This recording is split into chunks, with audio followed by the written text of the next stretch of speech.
Welcome back to another episode of the Steven Universe Future Post Show. I'm your host, Ostrich Vox, and joined with me is, other two main roundtable hosts? Hi, I'm Nemo. Who? Hi, I'm Nemo. Hi, I'm Tom. Boy, we sure do love this show. I'm so happy to be here. Yeah, no, we had one very fun, and I think both of these episodes were fun. No, they were fun. But obviously one was more debatably plot-centric than the other. But you're dancing around the word filler, and I think that's fine. I'm not dancing around the word filler. Just kidding. I denounced it on stream. That's true. You can check that out. And again, I'm gonna set the record straight right here. Yeah. Because I have seen some comments. First of all, let's not forget about season 1, how the show began. You know, those episodes before Mirror Gem, Ocean Gem. 25 episodes in. They were, still part of the show. They still exist. And They're still valid. They were considered filler when the show was airing. No. Why is this any different? Anyways, Future is its own show. So therefore, you guys, it's too soon to say what filler and Future it is. And also, I don't think any of it is. Also, just because this is like a finite series with an end does not mean they have to carry to the plot every episode, because that's not what the show is. I don't think this is canon. They're gonna retcon everything. No, honestly, it was just a fun episode. I can't wait until Steven Universe Super, when none of this is actually real. Would they just take it all back? But yeah, this week we had the episodes Snow Day, storyboarded by Etienne and Maya. And then Give it up real quick. Super good job. No, seriously, they blew it out of the water. And then we also had Why So Blue, storyboarded by, I've been like trying to pull, okay. Amish, newcomer Warren Folk, and Joe Johnston, who of course is executive producer on the show. He used to be a storyboarder and then storyboard supervisor. So yeah, he's like core crew. Again, really good job. But I also want to just make sure we give props, again, the directors, Kat Morris and Alonso Ramirez Ramos. And of course, composers, Ivy and Sarashu, and also Jeff Ball, who was previously violinist, but now he's also like a co-composer. Definitely Why So Blue. They've been knocking it out of the park of Future, but like Why So Blue, that music had me just engrossed from beginning to end. So just again, absolutely quality song. All right, enough shilling. Pop the champagne. No. Let's talk about why they sucked. No, I'm just kidding. Snow Day. So yeah, Snow Day was great. This episode depressed the hell out of me. Okay, wait. Yeah, you went into it saying that I was gonna be depressed. Like just by like the first minute, like just that opening scene. No, I loved it. I mean, oh, sorry. Just getting so into it, you're like, stop speaking for me. I think that Steven having a structured life and schedule at 16 is relatable to a lot of people. Yeah. Would you guys say you related to that? Yeah, and it's depressing. But like, it's at the point where he's at because he's a teacher. Like, yeah, true. Like he's 16, but really this is like, it's applicable to being 16 and then you have school and college. And, the fact that like he's teaching at little homeschool, like it still makes that relatable to high schoolers, people who are in college, people just in school. Let's not forget like the main demographic for the show is children, even if it became accessible to a larger audience. But I think Steven in particular, it just felt more like Blueprint. I'm an adult with a day job because, unlike teenagers and even like young adults, college students, Steven woke up early and he was like, I have errands to run in town, when they asked why he wasn't taking the warp. It's just like showing how life sucks the joy out of everything as you get older. But it also shows that like, obviously I think Steven will have his own resolve once he do his future by the end of this epilogue. But for right now, like, this is like the rest of Steven's life until he figures out what he wants to do. Like, this is his day-to-day job, his routine. Yeah. So I thought that was kind of interesting to show, like, how he actually wakes up before he jumps right into it. Yeah. He doesn't get excited for breakfast or eat breakfast. He just has protein shakes. You gotta get up, you're on the go. That's very relatable. Yeah, I miss breakfast. I've been doing that a lot recently. Just like, I'll just have a protein shake. Mm-hmm. Yeah. Yeah, he doesn't wear the cheeseburger backpack anymore, which broke my heart. Yeah. Like, okay, you still have the duffel bag, but you draw the line at the backpack? Listen, You'll carry around a giant wiener, but you're like, no, not the backpack. I don't want people to think I'm hungry. But he also has like a messenger bag though. I think he's Oh, progressing. yeah, he has a messenger bag I think here. like that the moral of the episode was that he is changing for the better, let's be honest. Maybe he's not eating like waffles with popcorn every But he day, still has to have arguably fun. No, yeah, but he still should have fun. I would say this episode was made with just like 40 foresight because Yeah. I've been seeing some of the feedback I've been seeing for Futures, not like a lot of it, but I still feel like I've seen it frequently, is that like since the movie that like people are liking Steven less as a character. Again, this is just a select few, but like they preferred 14-year-old Steven, you know, Like happy-go-lucky, optimistic Steven. And I get that.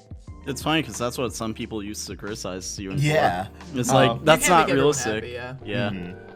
But yeah, so just seeing those critiques and having this episode come out, it's like they definitely could feel that like, yeah, Steven is different now, and not everyone may be down with that.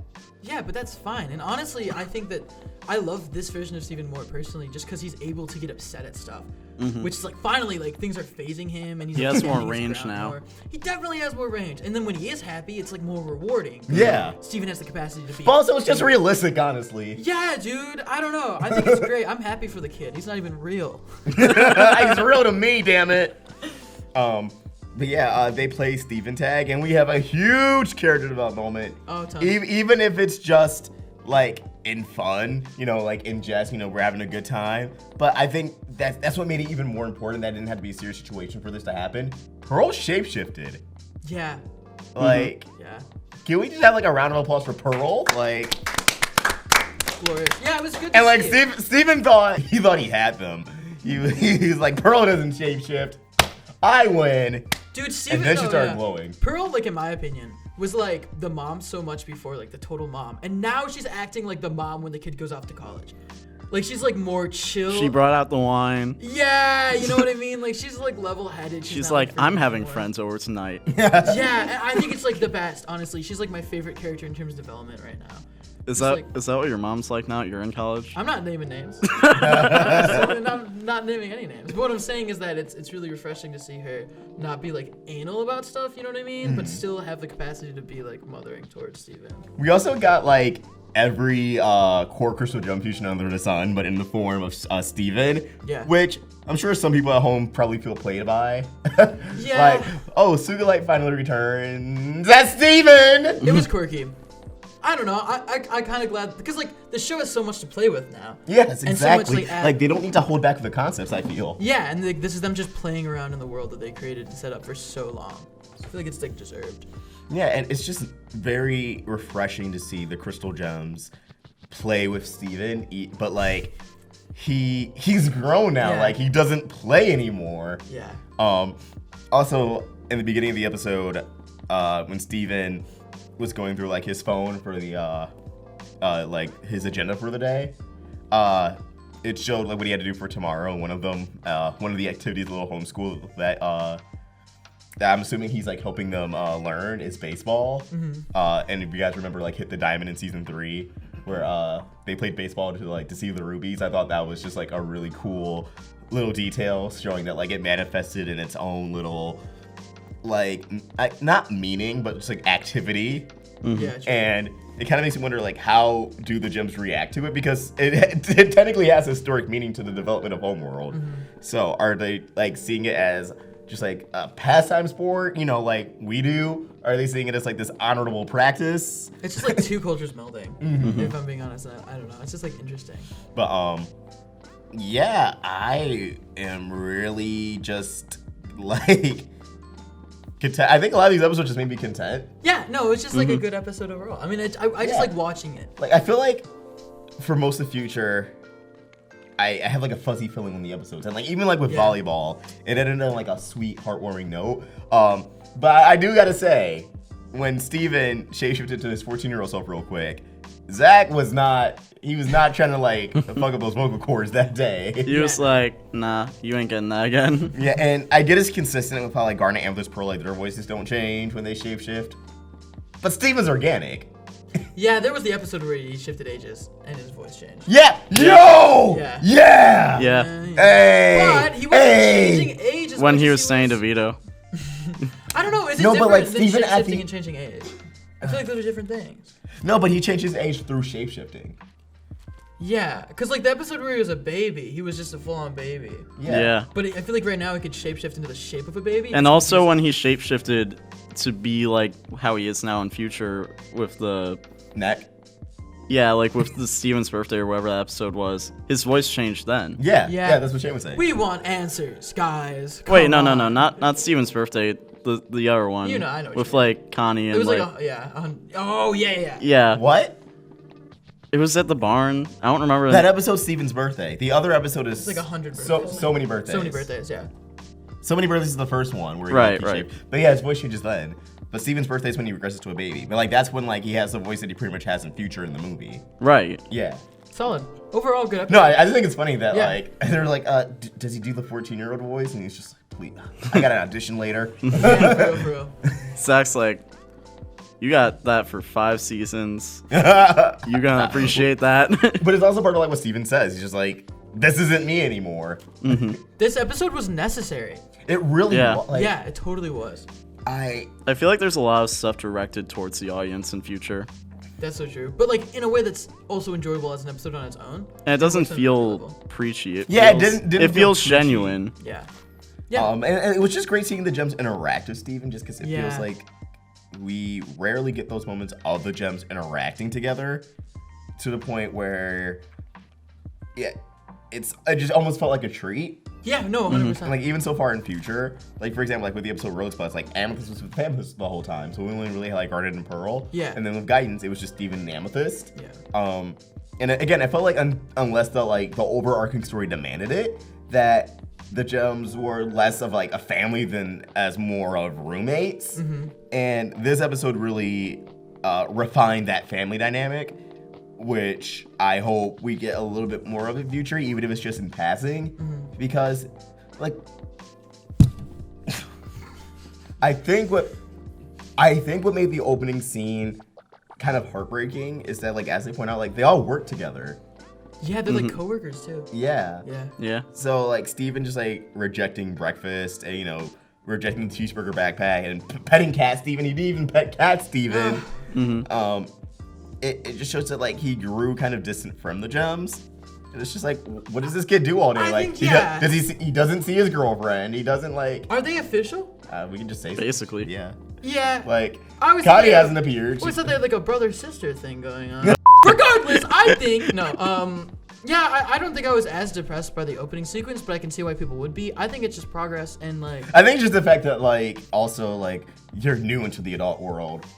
Like Yeah, right. we're getting a bit seasoned Yeah. into I was this. like, ooh, yeah, let me make a smoothie. Yeah, you're still like at the point where like, oh, this resonates with me, whereas we're like, oh yeah, that happened. Only up from here. Yeah, I just Steven like used to flashed. drink- I just flashed back to January when Steven was like singing karaoke and like having a good time, and then he's just here like, you can do it, like motivating himself to get out of bed. I'm like, oh my god, He no. needs to drink coffee.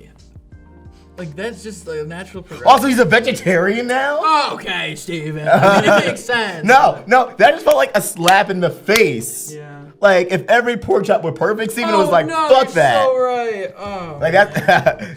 I bet he. I have no beef with vegetarians, no pun intended.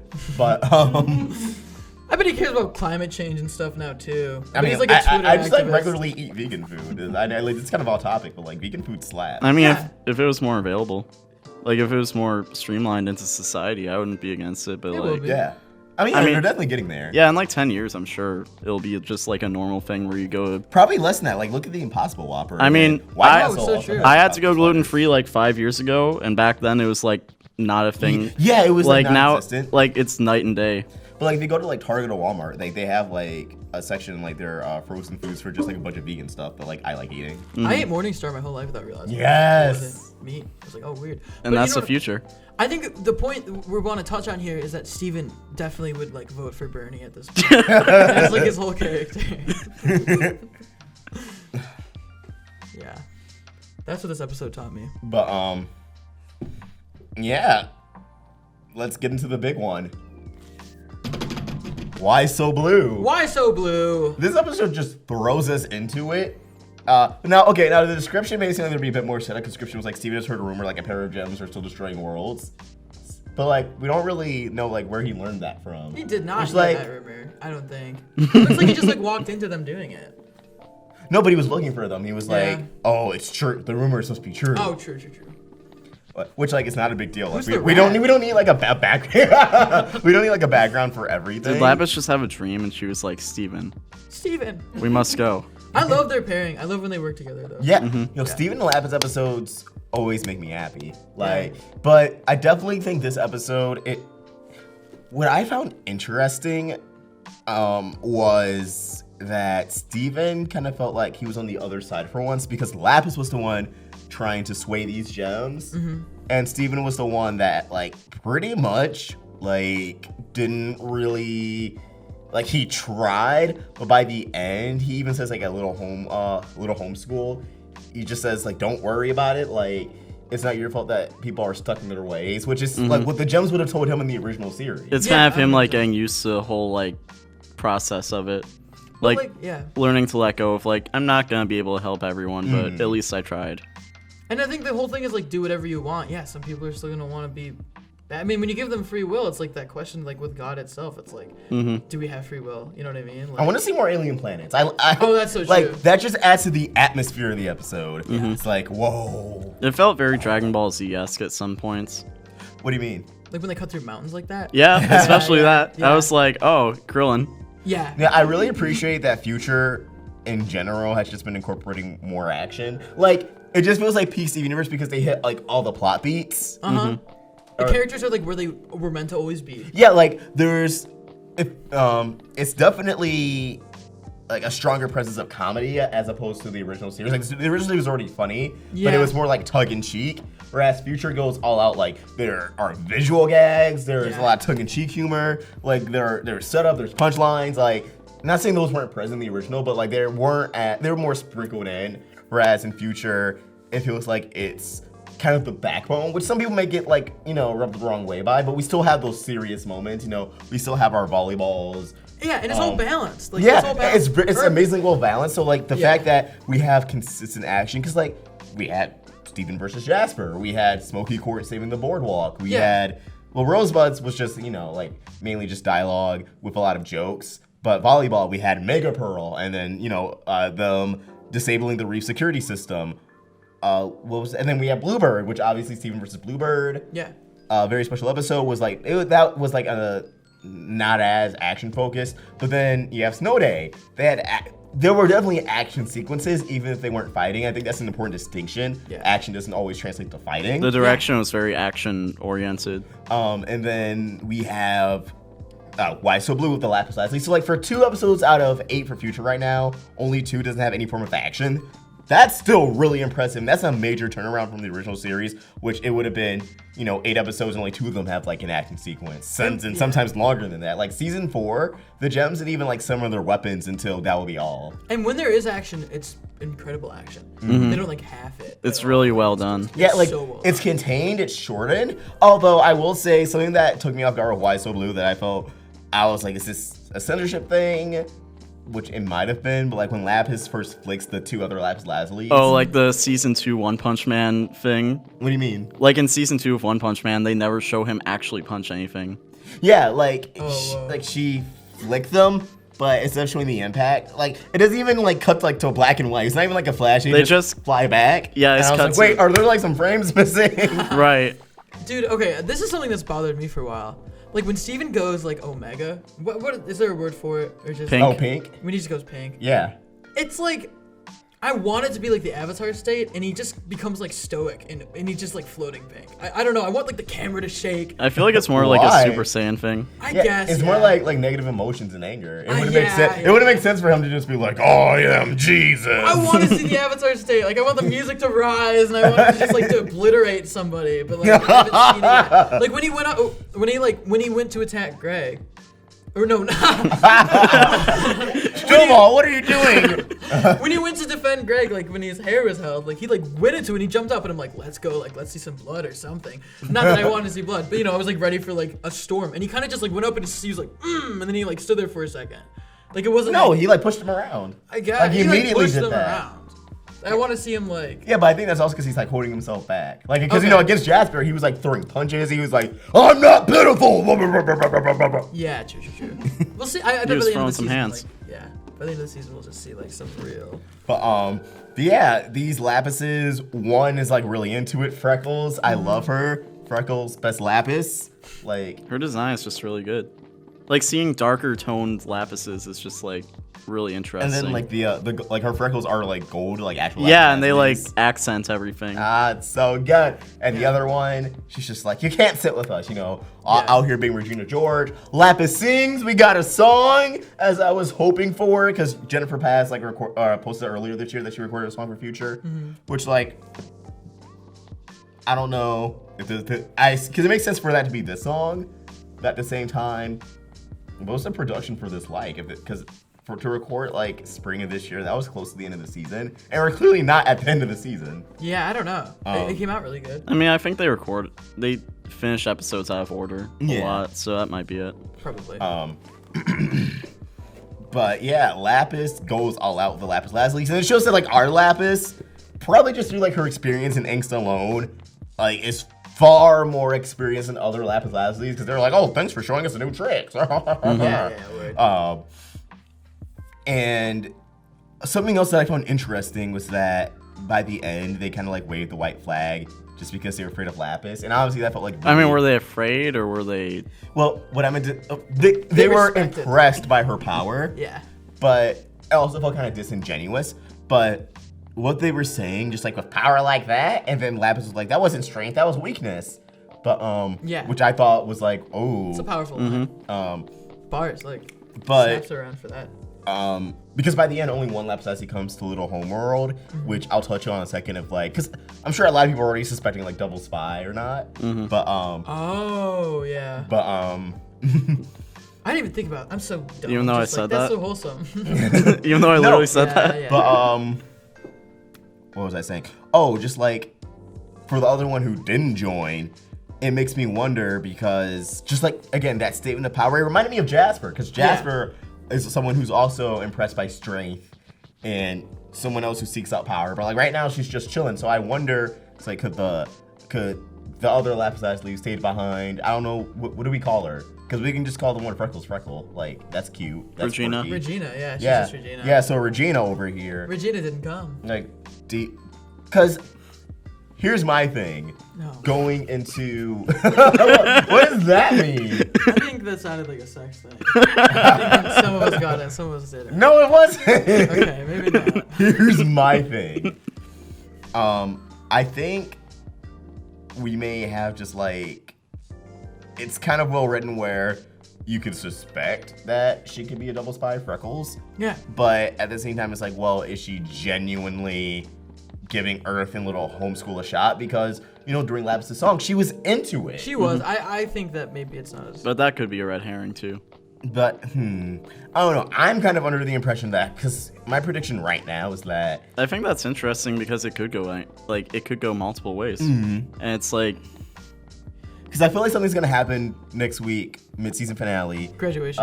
Little graduation. Because the synopsis is just that, like, Steven helps Little Homeworld's first graduating class or something like that. It's so vague and, like, they could... I'm sure they could make a very entertaining, wholesome episode out of that. Yeah. But at the same time, it's like...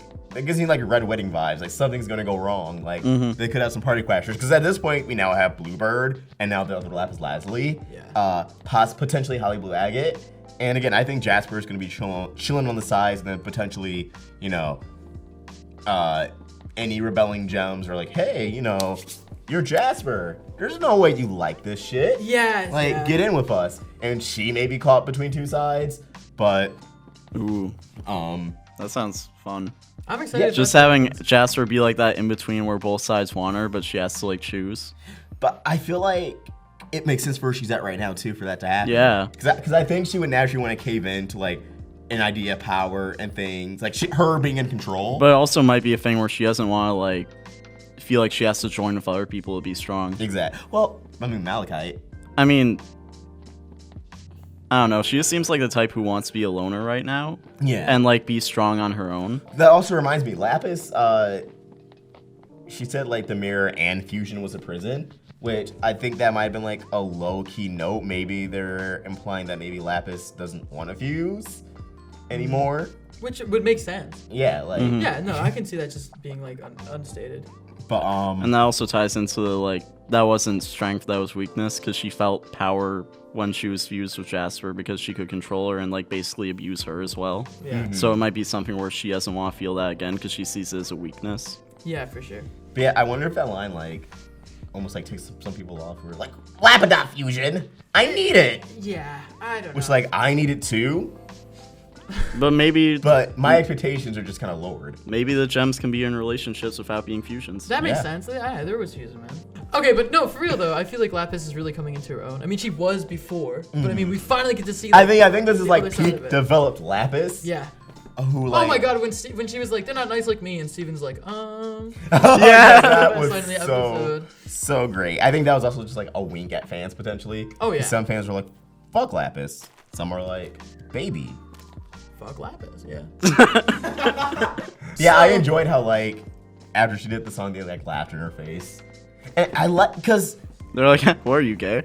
I think, yeah, getting serious for a moment, I think some people have this set expectations from Steven Universe that Steven's always going to get through somebody, and that's how it should be, and it sends a positive message, and that it wouldn't be Steven Universe. Steven failed to appease some people, yeah. Which I think this episode kind of ends on the middle ground. Yeah, for sure. But at the same time, and I think the ending of this episode is very smart in how they wrote it, because it'd be easy for the Lapis Lazulis to just ultimately succumb and give in and come to Little Homeworld by the end of the episode, both of them.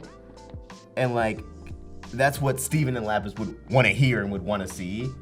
But it's far more compelling and interesting for them to not get what they want. Yeah, no, 100%. And for us as the audience to not get what we want at least immediately. Yeah. And to reach that resolution of what we want to see, there has to be, a back and forth and conflict. Yeah. So by only giving us one Lapis Lazuli who, is excited and optimistic for Little Homeworld, ready to give in, I think it creates a more interesting storytelling opportunity than if, both of them join, or if both of them are like, no, we don't want to do that. Because I think it would have been just predictable for both of them to be like, nah, this ain't my scene. Yeah, for sure. Especially because, we already have Bluebird. Mm-hmm. So soon after that. But I think they're in a position where they can tell a very different kind of Steven Universe story where there is redemption on the table, but it has to be not necessarily earned, but it has to feel realistic. They have to want it. Yeah. You can't save someone who doesn't want to be saved. I saw something earlier about Zuko and how a lot of people thought he was going to turn face in season 2, but it was a lot more realistic for him to return to the Fire Nation and confront his father and then make the decision to change. Yeah. And I think Future is gonna follow a similar story with the gems who aren't changing yet. Yeah, for sure. It's not just gonna be Steven talks to them. Steven even fights and talks to them, and then everyone goes home. It would just be boring. Yeah. And we're not trying to recycle the same stories either. Even though it's an epilogue and tying up loose ends, I feel like a lot of people fail to see that there is an overarching story of the future. And there will be a big confrontation, I'm sure. And there will be a moment where everyone's like, whoa, like there was last time. It'll just be a different type of thing. Which I think that's how they need to do it. That's the only way to do it. Because if they just did the same beats that they did last series, then it would just be like, why did you make that? The fact that it feels so different is what makes it so cool. And necessary. Right. Then it's constantly proving that it should exist. Because you don't want the same thing over again. Mm-hmm. I mean, some people do, I feel. I mean, it kind of reinforces that it's they're not just doing this as oh, we want to keep making money off of this property. It's no, we still have stories that we want to tell and things we want to explore. Yeah, 100%, dude. And they're killing it so far. It's great. But yeah. Overall, action is really strong. I feel like I've never seen any of the Lapis expressions before this episode, so I'm assuming it was because of Warren's storyboarding, but the Lapis poses and the animation and art at the end of Why So Blue was phenomenal. It was beautiful. They brought in the shading. Mm-hmm. So I don't know if that was Warren. I don't know if that was Joe Johnson stepping in, because apparently he helped with a chunk of this episode, which I'm glad he got that credit in the opening storyboard. Yeah. Storyboarded by, because Amish tweeted on Twitter that he wasn't sure if Joe was gonna get credited, but he should, because he helped with a lot of it. Yeah. But I was floored. Yeah. I was just like in awe. I love Lapis. I love Lapis episodes. I'm very happy. And we have another Lapis Lazuli. And yeah, next week, mid-season finale. Big stuff. Big stuff. Little Graduation and Prickly Pear, which like you think they would end a Little Graduation, but Prickly Pear by the synopsis takes place after. So assuming it's something like a big deal and something important. Let's see what happens. But yeah, Good for you episodes, people though. at home, what did you think of these episodes? What was your big takeaway? Let us know in the comments below or tweet your thoughts at Roundtable Vids. You can find me at Vox. Me at Stretcher Nemo. And me at TommyPQM. You can support the Roundtable over at Patreon, or you can become a member of this channel. And if you enjoyed this video, please sort of like, share, subscribe to the Roundtable. I've been your host, Vox. I'm Nemo. My name is Tom. And we'll see you next time. Thank you for watching. Bye, guys.